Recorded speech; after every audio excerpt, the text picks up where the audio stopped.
Hey yo, how are we doing?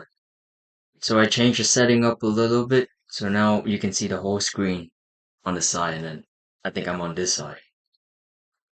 Alright, we got half German, half Chinese, and a whole lot of funny. What is his name?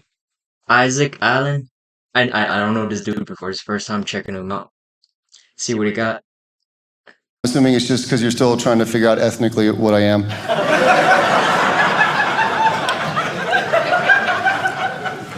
The best way to describe what this face means is half of me built the railroads in this country, and the other half told the first half to do that.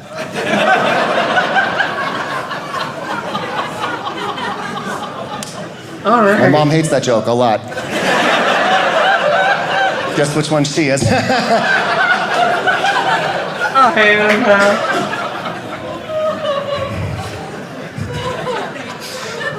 On my white side, it's a lot of German. Very, very German. I speak German almost fluently. I speak it pretty much fluently. So after the show, if you speak German, don't talk to me because I'm lying. But I speak it pretty fluently, and I love the language. I think it gets a bad rap because here they just show us German propaganda, basically. Like they all sound like mean. When you listen to the language, it's kind of nice. And also, their language gives you an insight into how they think. The efficiency, literal. That's very German. For example, look at the translations from English to German, literally, and you will see how German minds work, all right? We say things in our language, in English, like, have fun, right? Okay. That's what you guys are doing now. Fun is just something you can have. You want some fun? Here, take some. Oh, look, I found some fun back here. You want it? Go take it. Germans say mach Spaß, which literally translates to make fun. Because you're not allowed to just have fun. In German, oh, you think you can just have the fun lying around? Yo, you gotta make the fun there? Yo, that sounds like a tough job, man. Or you think the fun just grows on the fun tree, and then you just climb the fun tree like a little fun monkey, and you grab the fun fruit, and this is delicious fun fruit. And the fun juice drips down the fun chin and the fun chest onto the fun ground. You think that's how this works? You didn't even plant that fun seed. That's someone else's. It grew into the fun tree, and you stole the fun fruit. You are a fun thief, and you steal fun. That is who you are. We have to make fun. I wouldn't put it past a German person to go to a little girl, like 4-year-olds, for a birthday party, and be like, you little girl, what is all this? Ribbons, cake, presents? All for you, for fun? You know the only person who made fun on this day, who did work on this day? Your mother. This iPad is hers now. Thank you very much. Here you go, Mama. Have fun with Candy Crush. You, here's a stick, here's a knife, go whittle something, make some fun. What's your high score?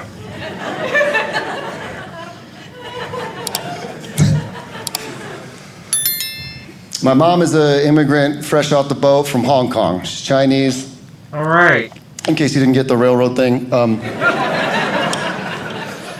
And I feel for her because she told me a lot of moving to the Midwest, she told me a lot of horror stories about the racism she had to encounter when she was here. So I was fully on board with the Stop Asian Hate movement. I was 100% on board with that. And my favorite story was about the 76-year-old Chinese grandma who got blind.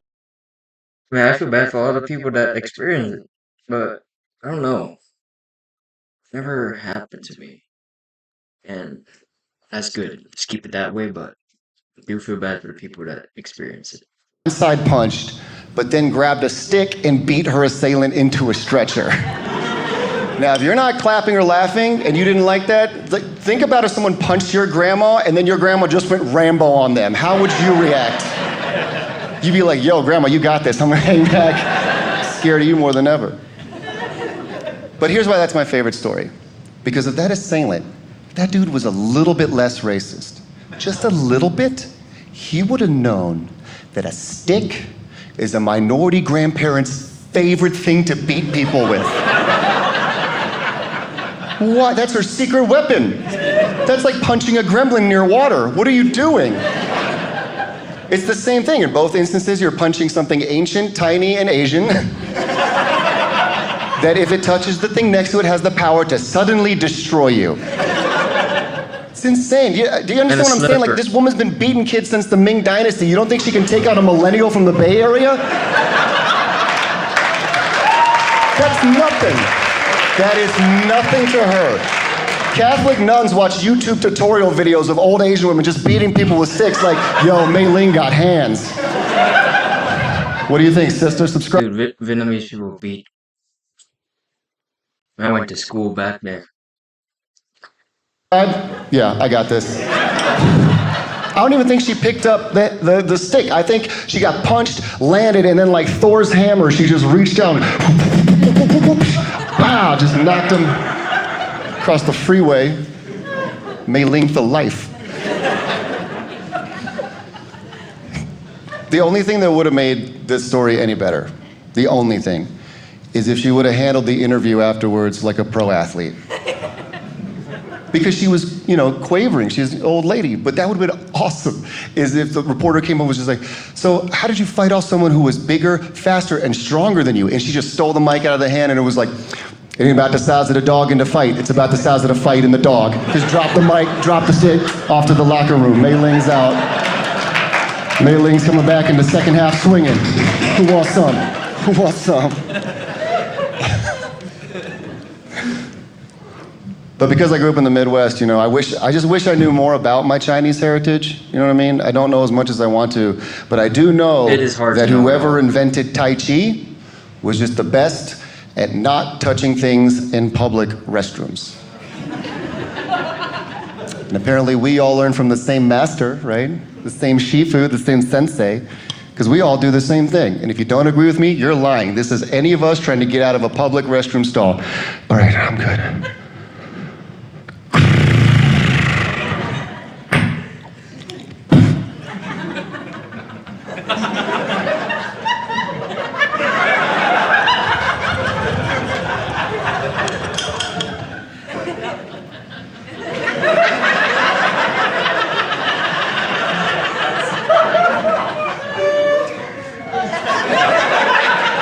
The struggle.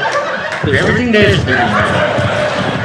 Everything in public bathroom is fucking dirty. Made it.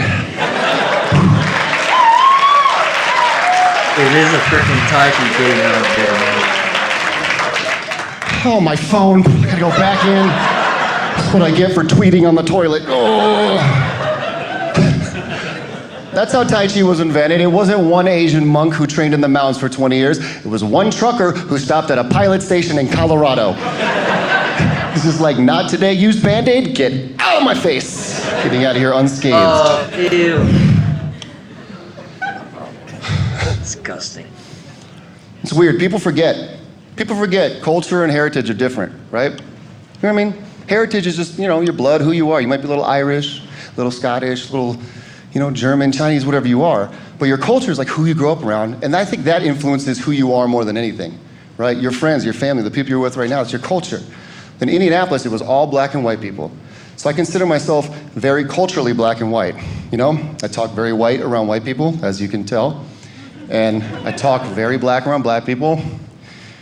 Always an awkward silence, every show I've done, every time I say that. I don't care, judge me all you want. Those are my friends and family, I don't even care. You can judge me, all right? I say things like fitna. I'm finna go do some comedy. When I want someone to repeat something, I say, give it to me one mo again. And they usually do. And most importantly, when I want to get at the end of a story, but I don't feel like telling the middle of the story, I say things like woo woo to propel me to the end of that story. Nah, man. All right, confused white people, let me explain. Nah. That's too hard, man. You know what we say here in Chicago? You know what I mean, man? Yeah. It happened like that, and then things like this, it ain't always like that, but that's how it roll. You know what I mean, man? Yeah, you know what y'all mean? Yeah, yeah. Woo woo is just You know a what black I mean? version of the phrase one thing led to another. That's feel? all that is. It's just to take up 80% of a middle of a story you don't feel like telling. Here's a black dude telling a story. Hey man, me and my boys cruising up to this club, and all of a sudden it's like woo woo woo. Dudes would come up and say and I was like woo woo woo. My friend's like whoop-de woo, and this was like woo woo woo on this side and then I fell off a bridge. And you're like, you don't want to clear up the middle of that? You went to a club and then bridge falling off. That's how that story went? If it was a book, it'd be prologue, woo-woo, epilogue, end of book. Why are they building bridges near clubs? What city are you in? You just never know. As a matter of fact, that's how I thought Obama should have just pacified white people who didn't like him in his speeches to just confuse them and leave. How great would that have been? He just goes up there, listen, they questioned my health care. And you know what? They questioned my birth certificate as well. Almost got it. Almost got it. A little bit deeper. You know, to those people, I just have one thing to say. Woo, woo, woo, woo, woo, woo, woo, legalize gay marriage. Thank you very much. It's funny because he's half German. We'd all been like, I don't know what his platform is, but I'm voting for this guy. I didn't understand any. And the best part is they would have to teach that to your kids in history classes later. Some social studies teacher would have been looking at your kids like, turn to page 4, and in 2012, Obama enacted the Woo Woo Act as a legitimate defense in a court of law. Turn to page 5. The weird thing is, the only people that ever gave me any grief for talking like that were not black people. It was white people. And I was like, you don't have a dog in this fight. That you can't get offended on someone else's behalf. It doesn't make sense. My black friends, they didn't care. They just knew that was me being me, and I think they understood it was a sign of respect. Really think about it. If someone from another country came to this one and asked you for directions and whatever the accent is, I don't know how you get to the corner of this street, and you just rattle off fluent English, it's gonna be too much overload for them. They're gonna be like, I don't understand.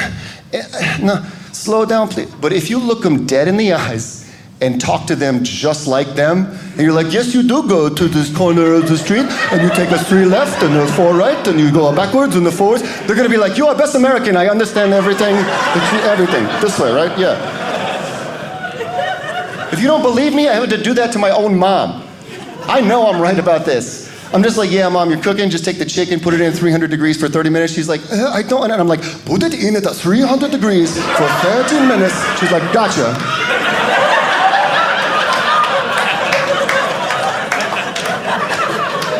Say it the same way. That's why I don't even think you should teach foreign languages in schools anymore. You should just teach broken English in other people's accents.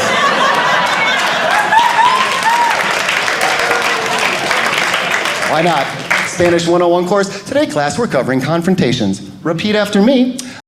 Isn't it true that all the language came from Sumerian language? Isn't that the first official language? The Sumerian people? And all the languages just derived from one languages. Just from one language, I think. I don't know. Is it? I have a feeling like it all came from one somewhere. That's no yours, Holmes. Now you go. It'd be a good video to find out. Very good class. A+, dismissed early. Let's go home. Oh, and that's that. Half German, half Chinese. Well, Isaac, I thought it was pretty good. First time trying him out. First time listening and watching his video. We'll see if he got more.